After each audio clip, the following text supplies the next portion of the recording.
Today on interviewing people about important countries, I'm going to interview some important people.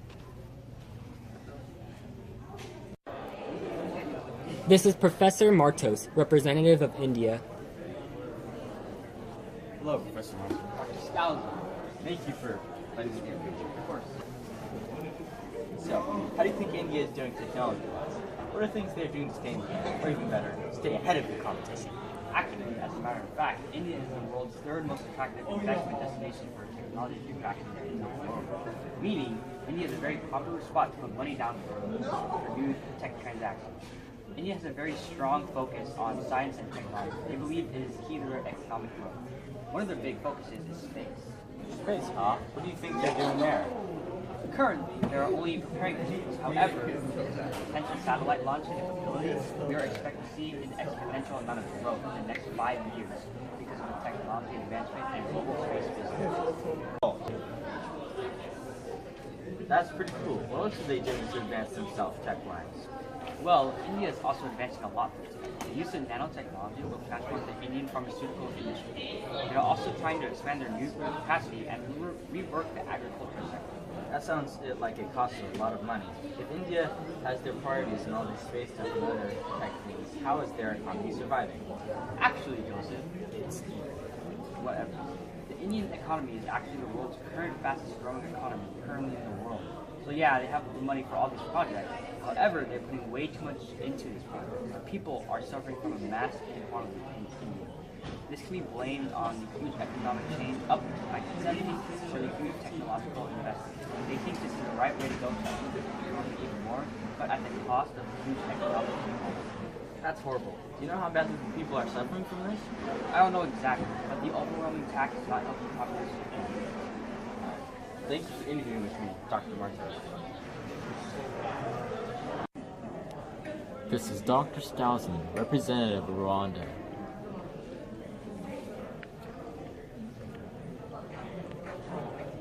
Dr. Skousen. Hello, journalist Cameron. Nice to meet you.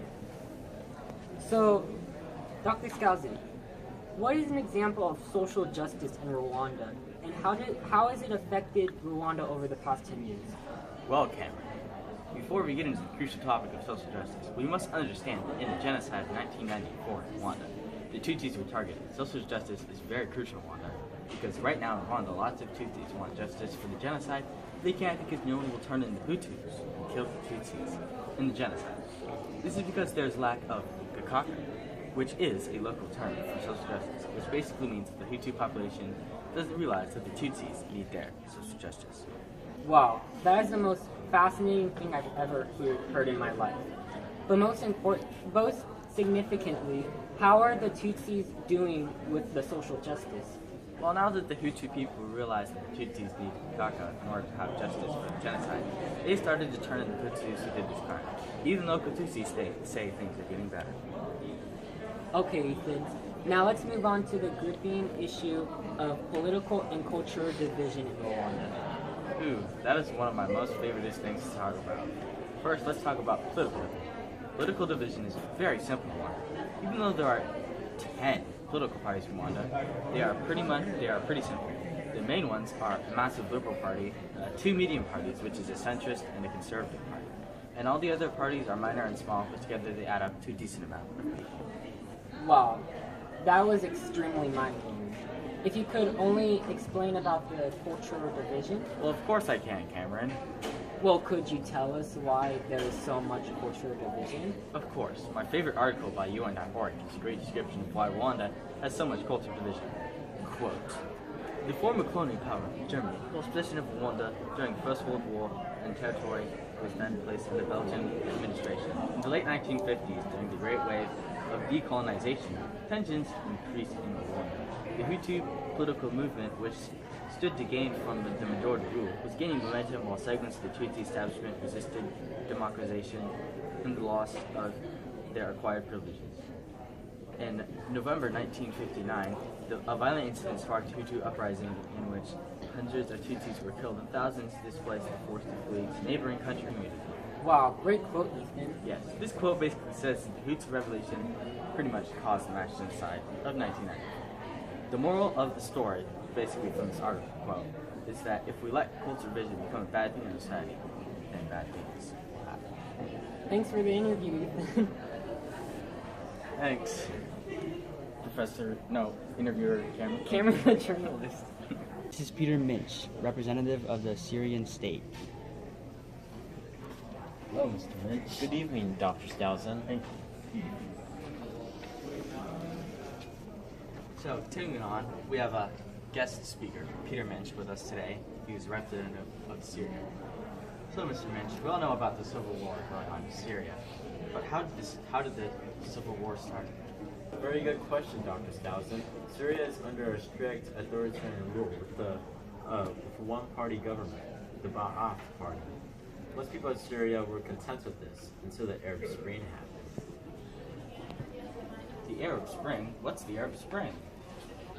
The Arab Spring was a series of non-violent democratic protests that erupted throughout the Middle East. When these protests launched in Syria, the Ba'ath government, with the President al-Assad in charge, reacted with aggression towards the protesters, with his security forces arresting, beating, and even firing on the protesters. Wow. This did not suppress the movement, but snowballed into a revolution. So the conflict in Syria is between the government and the rebels? Not necessarily. A terrorist organization you could be familiar with, ISIS, took advantage of the situation and entered the chaos of mass executions, torture, chemical weapons, attacks on civilians. And because of this Syrian conflict, how did it affect the lives of the civilians? Wow, question. Well, when Syrian civilians were trapped between the regime, rebel groups, and ISIS, around 4 million people have fled the country. Neighboring countries have accepted around 95%. However, they are under-equipped to house and feed the refugees on this scale. Because of this, the European Union has accepted around 1 million refugees. Huh. Foreign groups entering the country on this massive scale. How's that going? Good question. The citizens of European countries, the U.S. and Canada, were concerned with the more refugees they accept, the higher the crime rates will rise. And ever since the attacks in Paris, some countries have revised their plans. Canada, for example, revised their plan excluding males old enough for military service if they're not part of a family. Wow, fascinating. When they move into these new countries, do they face any prejudice at all? Of course they do. People that live in these countries are worried that another terrorist attack is imminent. In addition to that, when Syrian refugees show up with smartphones, people think that they are not in need of help. But in reality, they need housing and food. Wow, that's fascinating. Thank you for the interview, Dr. Minch. Continue reading. Okay. This is Senor Hankinson, representative of Mexico. Dr. Skousen. Hola, Senor Hankinson. Thank you for letting me interview you. Oh, it's a pleasure. Okay, Dr. Hankinson, could you please describe some of Mexico's previous involvements in some wars? Well, Ethan, Mexico was involved with some significant wars and conflicts with other nations, starting with Spain in 1810. What was the result of that? Well, Mexico attained their victory against Spain and even established their independence from Spain.